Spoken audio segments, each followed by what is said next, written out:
tuned in to the Keetria Show and listening to SOB, Style of Business, the podcast with your host, Keetria.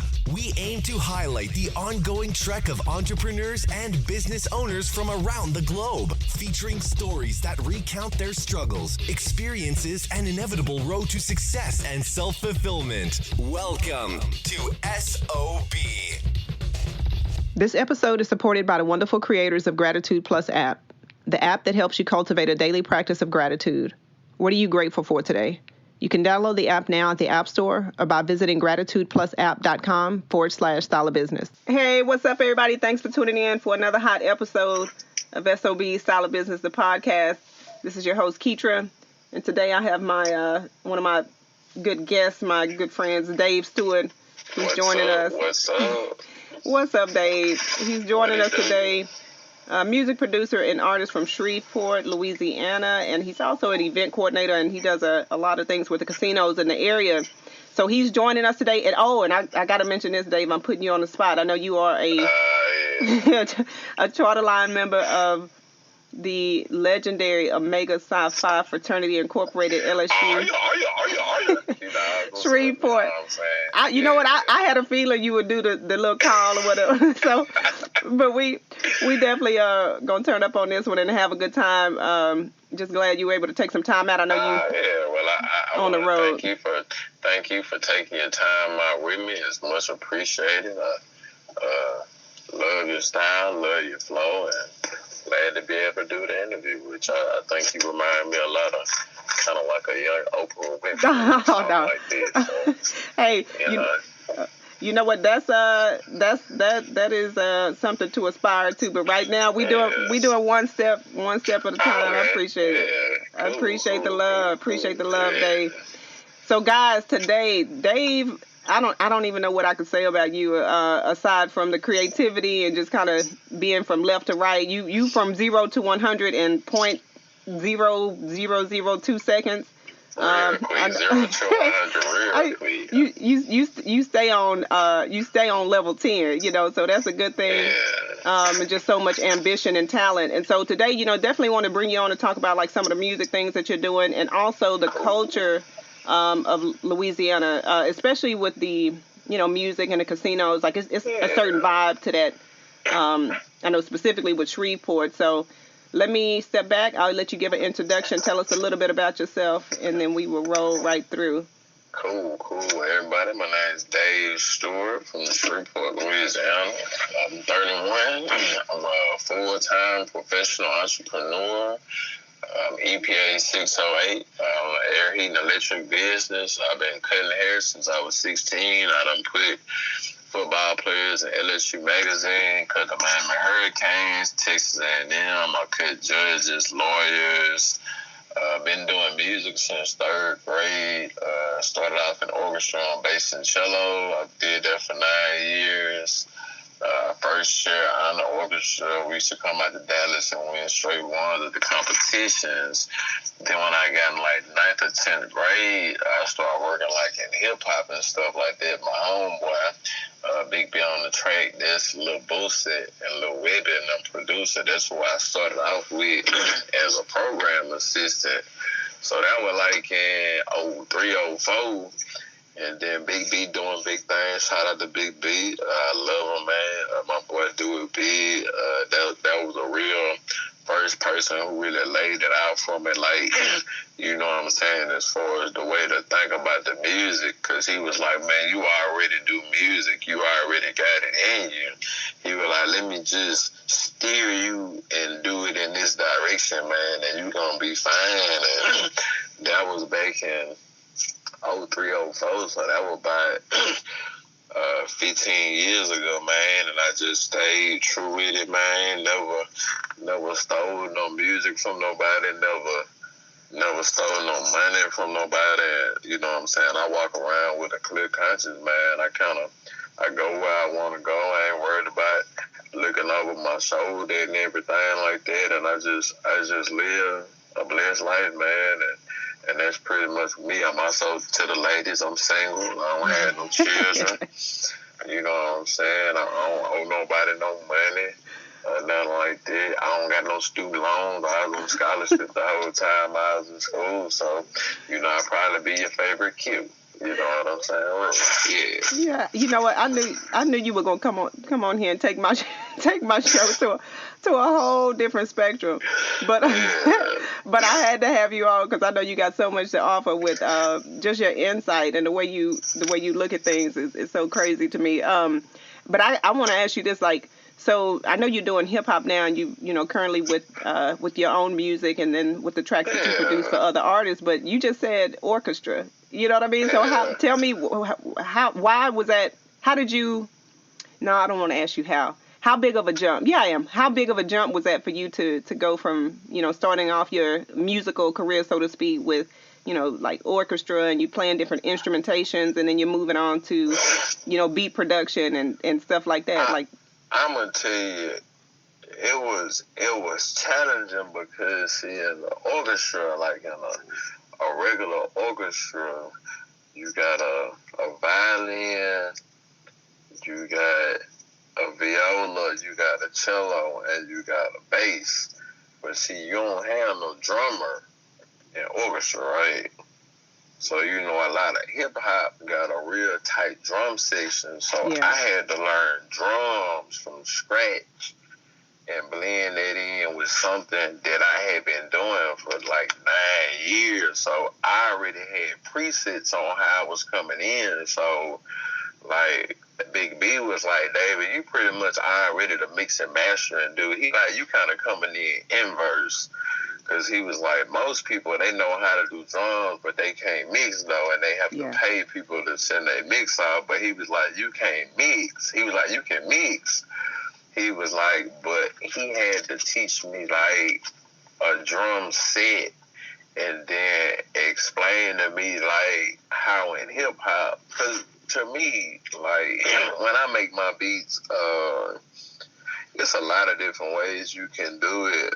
But like I started off on Fruity Loop, so if you can start off on 8 bars, I say that, and then you have to make your track like you gotta make it come back around to the next 8, and then you gotta stretch it out. So you have to like the best way I learned to do production is to lead. You know what I'm saying? You want to lead the artist and let him know where he have to go on the track. So the hardest thing, because, like, orchestra and band, like, it's music, but, like, you don't play orchestra in the club. You know what I'm saying? So I went from, like, like if somebody in Italy or Spain having a spaghetti dinner and they want some Mozart playing, I was playing that. You're right.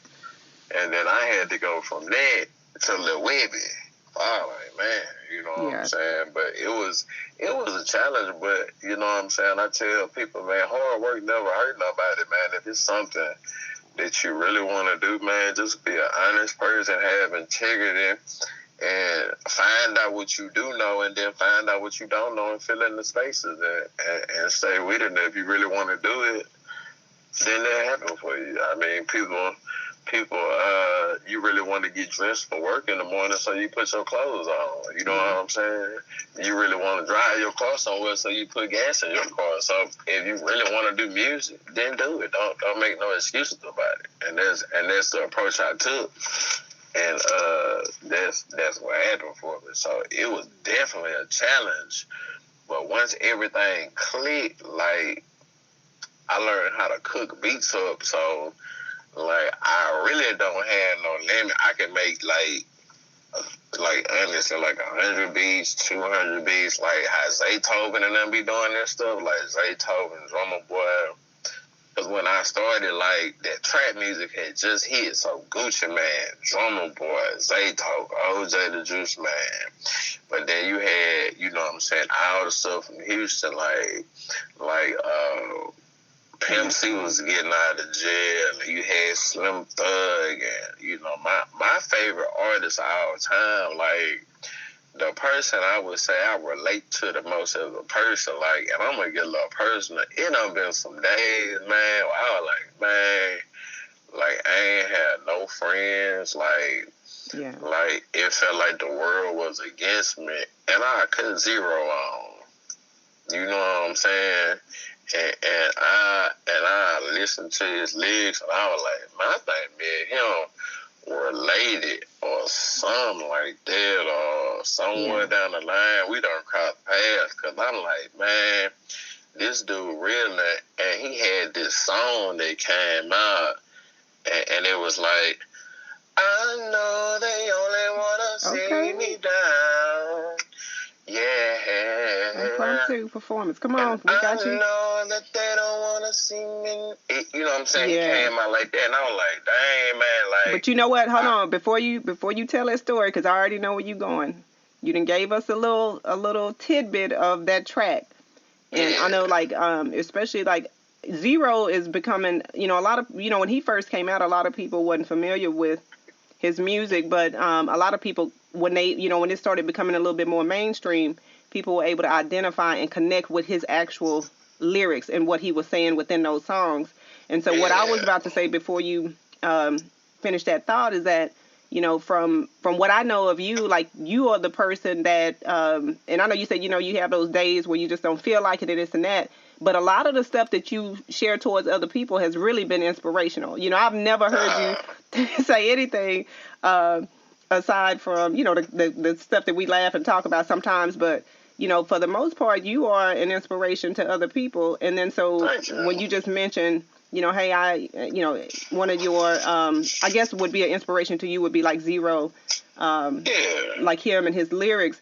But the thing that I wanted to add was like, how do you think you connected to that? Like, were you listening to him to kind of more like to uplift you, or was it just because you identified with something else, or what was it about Zero's music?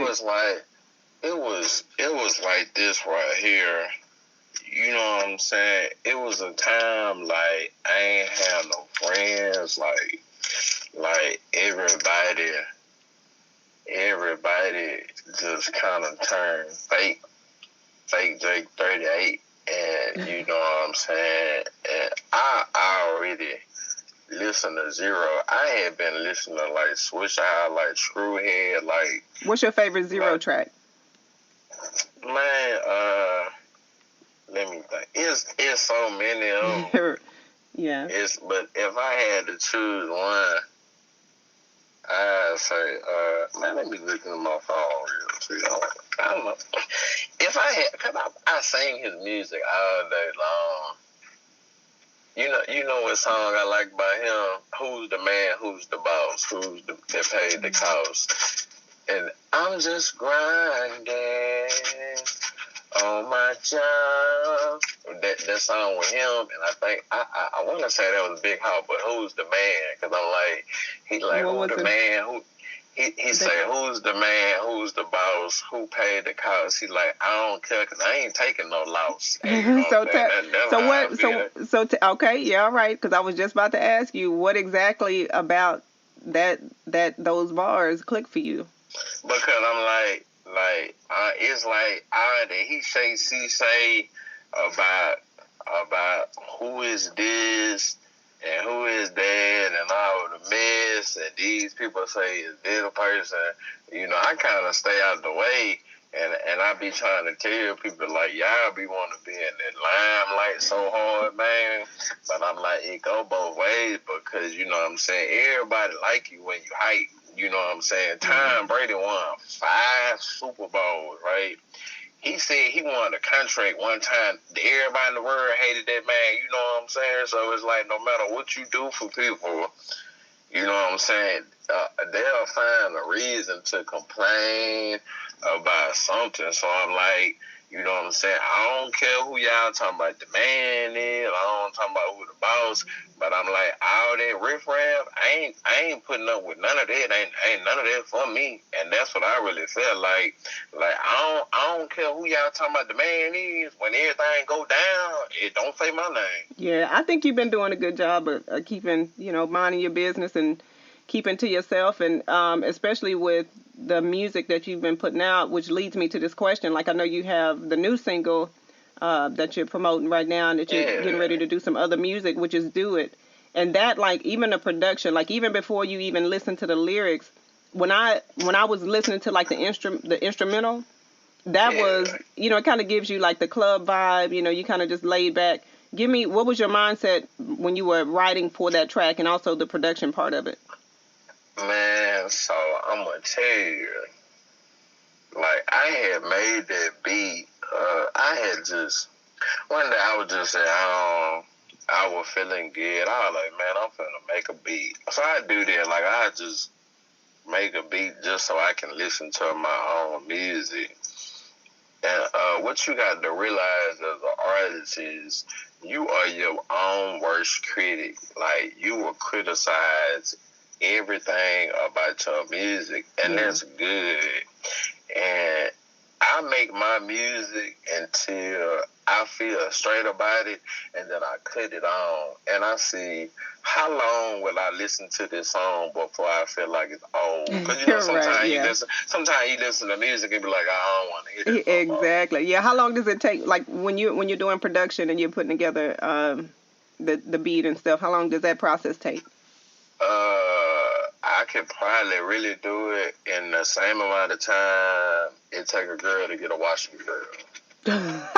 It depends on the hair, maybe. I know, that's what I'm saying. It depends what's going on. It depends on what I did. I hear you. That's fair enough. If I go to the beauty shop with a girl, you know what I'm saying, she get a wash and curl, you know what I'm saying, the beat probably be pretty much be done. Yeah, probably be done by that time. Yeah, well, let's talk about the culture of Shreveport. Like, okay, so you have like the independent music scene, and also like the casinos are pretty hot. You have all the. It's popping, man. Like I'm gonna tell you, man. Like Shreveport is a big melting pot, and I'm gonna tell you why. See, I noticed like I had went to Houston one time. I got a homeboy out there named Spencer Wardell. I went to Southern and Baton Rouge, and I went out there, and it was huge out there. I was like, oh my, I almost got sick, you know what I'm saying, because the sky looked different out there. You know what I'm saying? Like, I'm from Louisiana. I lived in that booth my whole life. I lived in Shreveport and Baton Rouge. You know what I'm saying? So the sky looked different out there. Oh, man. So I was like, you know what I'm saying? It's so many people out there that you can literally, like how I see it, you can kind of just open up your business in a location, and like just from the walk through traffic, right?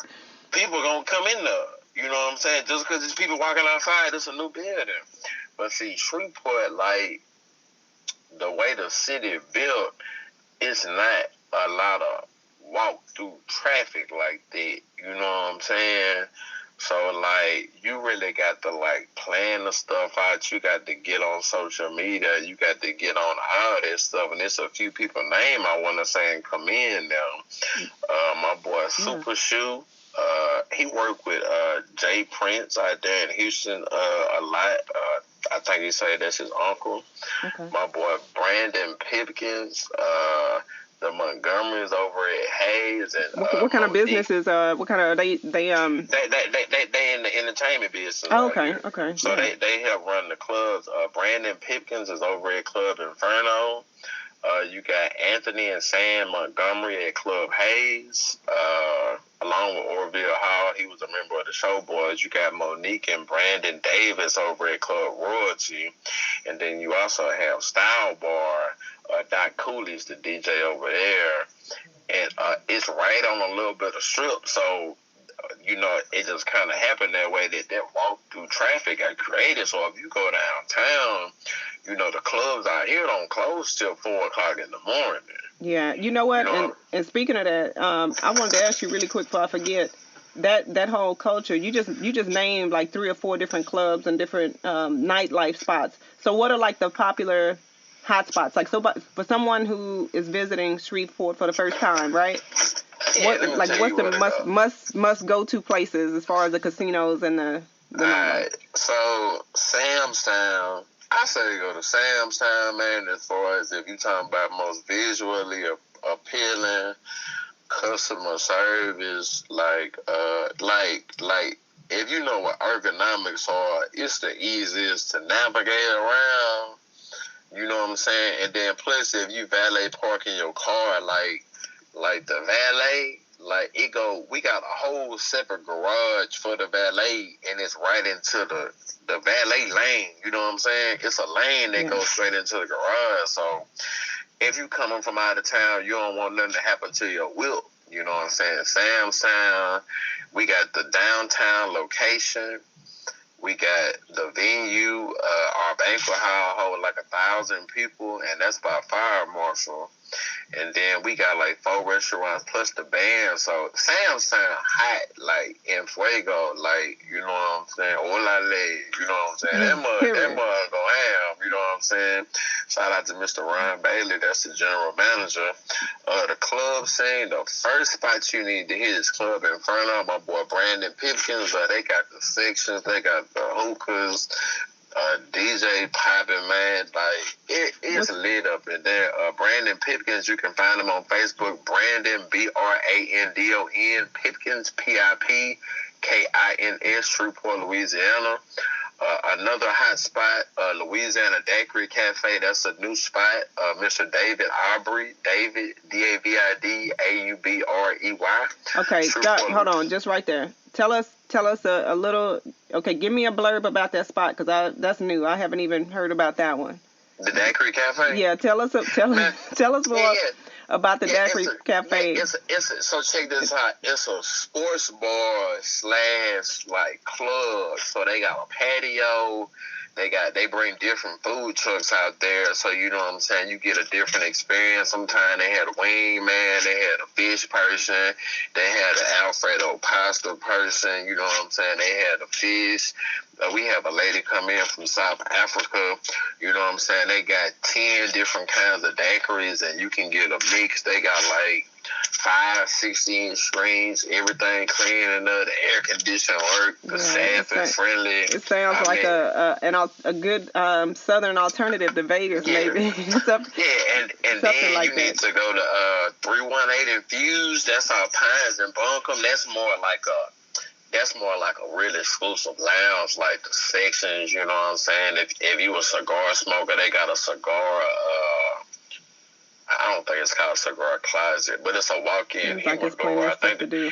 Yeah, and there, and then Club Royalty, Style Bar, Club Hayes. I mean, them out of them spots, that's where you need to be at. Yeah, because that's where all the people are at if you're looking for the energy and the excitement and everything. Yeah, well, I figured, and I already knew that you were heavily involved with a lot of the nightlife stuff, especially with Sam's Town and just doing the different events and stuff like that. But before we get ready to wrap up, let me reroute you back to the entrepreneurship, because I know when you came in with the introduction, as you have other things going on aside from the music and the production. You also you're an electrician, and you also are a barber, which to me that's like a creative art as well. So out of those, like, which one? And I guess, I don't know, I'm not going to pick an answer for you, but you have all of these different things that you do, and a lot of people dabble in different industries and things like that. Out of those that you have the event coordination, the things that you do, day to day, the music production and being the artist that you are, the barber, and then you have the electrician. So give me a quick overview of which one that you enjoy doing the most. Give me why, and then we'll get ready to wrap up. The one that I enjoy doing the most is music production, man.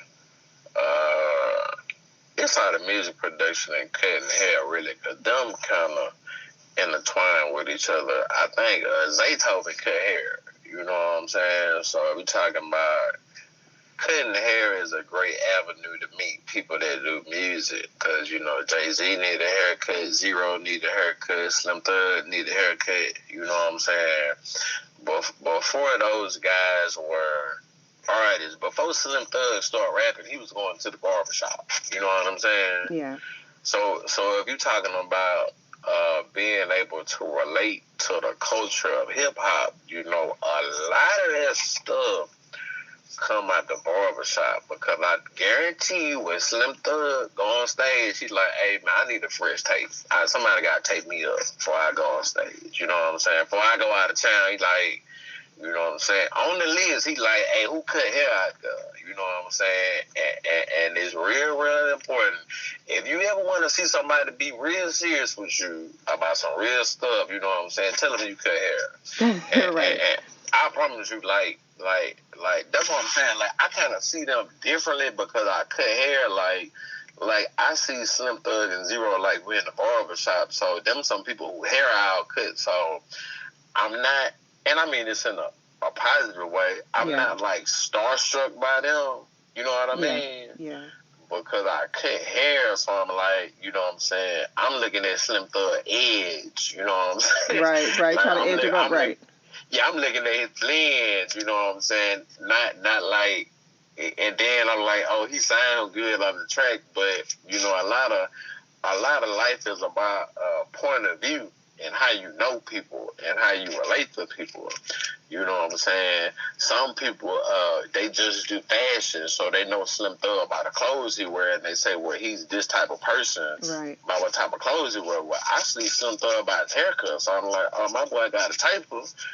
Or he probably a player dude, you know what I'm saying? He probably can hoop. You know what I'm saying? Yeah. And that's how I see him. Just one of those guys. So that's pretty much how I do that. But I say it's a mix of the cutting hair and music productions. Yeah, I figured you were gonna say that because you I checked out some of your cuts, so you do a good job with that too. So thank you. Creative all across the board. So before we get ready to wrap up, Dave, I need you to drop a couple of words of encouragement, and then as we close, be sure to leave your social media handles or where we can connect with you online for anybody that's wanting to hook up with Mr. Dave Stewart. Cool words of encouragement. I'm going to tell y'all this. I'm going to leave y'all with this phrase. Excuses are monuments of nothingness. They build bridges to nowhere. And those who choose to use those tools of incompetence are masters of nothing. Therefore, there are no excuses. If you want to do it, then do it, man. Find out what it takes. Find out who you need to get to. Jot it down, make a plan, get it off your chest, and put it on your mind and make it happen for you. And social media, contact Dave Stewart, D-A-V-E, Stewart, S-T-E-W-A-R-T, Shreveport, Louisiana. I got 5,000 friends on there right now, but if you just send me a message, I return all of my messages. I don't miss any messages. I'm going to give you my SoundCloud, Sapio Music, S-A-P-I-O, space music, M-U-S-I-C. I just dropped like 20 tracks on there, some little samples and stuff like that. Let me see. Instagram, Styles by Stu, S-T-Y-L-E-Z-B-Y, Styles by Stu, S-T-E-W-W. That's Styles by Stu, S-T-Y-L-E-Z-B-Y-S-T-E-W-W. And my page is open and everything like that. And I just want to tell everybody, God bless them and turn up. You hear me? Turn up. We appreciate you, Dave. All right. Well, thanks so much for being on. Hey, next time we have you back, 2020, as we get ready to go into a new year, we need to be talking about, let's talk about the barber stuff, because I'm definitely interested in that whole culture and would like for you to kind of share some of your stories and favorite guests and stuff like that. So I know you do. That's exactly why I said we got to put it on another show. But yeah, go ahead and drop that real quick and we'll be good. Look. If you ain't never had no black person be serious with you about nothing else, like if you ain't never had nobody be serious with you, right, ladies? If you want a man to be serious with you, tell him you'll cut his hair and watch how serious he is with you. Like, it is the most serious thing of all time. When it's cutting hair, it's serious. It's a serious business. All right. It's real. Ladies cut hair. Tell your man you cut hair and watch what he do. We got to have you back. All right, Dave. Hey, you take care. Thanks so much for being a great guest. We'll talk to you soon. Cool. Thanks for hanging out with us here on SOB. We hope this episode has been resourceful. If you'd like to check out the latest articles or follow Keetria's website updates, just log on to Keetria.com or follow her on Twitter at KEETRIA.